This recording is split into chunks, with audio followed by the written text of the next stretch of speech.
Sa tingin ko, susubukan nila na paabutin sa akin dahil sa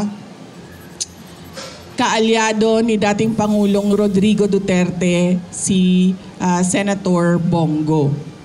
Doon siguro nila gagawan ng kwento yon. Hindi inaalis ni Vice President Sara Duterte ang posibilidad na susubukan ng mga tumutuligsa sa kanya na idawit ang kanyang pangalan sa mga anomalya sa flood control project sa bansa. Ayon sa pangalawang Pangulo, inaasahan na niyang gagawa ang mga ito ng kwento upang maidawit siya, maging si dating Pangulong Rodrigo Duterte at ang dati nitong aide na ngayon si Senator Bongo sa issue. Ngunit sa kabila nito, kumpiyansa pa rin ang Vice-Presidente na hindi maikakabit ang kanyang pangalan sa kontrobersya dahil wala aniya siyang anumang proyekto na kontrabaha. Sigurado ako hindi aabot sa akin ang flood control scandal kasi unang-una wala namang flood control projects sa OVP or sa Department of Education. At makakasabi naman talaga ang mga contractors and even si Secretary Bunuan, wala talaga akong at all project dyan sa DPWH. In fact, hindi nga nila masabi ngayon na may insertions ang Vice President kasi wala talaga. Hindi ako sumasali sa ganyan. Kaugnay pa rin ng flood control issue, hindi na nagbigay ng komento ang Vice-Presidente sa posibilidad na maging state witness si dating House Speaker Martin Romualdez.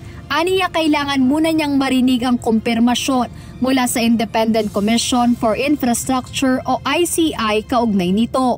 Mamaya na lang tayo magkomento kapag nandyan na yung kaso at nakikita na natin na totoo talagang state witness siya.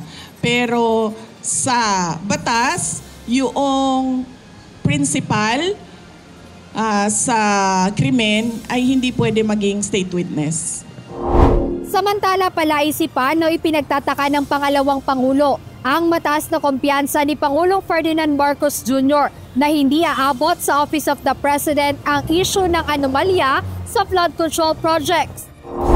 Aniya, maaaring alam na ng administrasyon ang kalalabasan ng investigasyon sa flood control projects anomaly, kaya ganun na lang ang kumpiyansa nito na hindi sila madadawit sa usapin. Ibig sabihin, siguro alam na niya kung ano yung kalalabasan ng inquiry at ng investigasyon.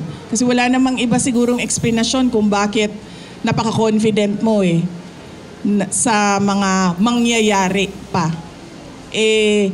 Wala pa akong nahanap na tao na alam kung ano yung mangyayari bukas. Siya pa lang, si BBM pa lang.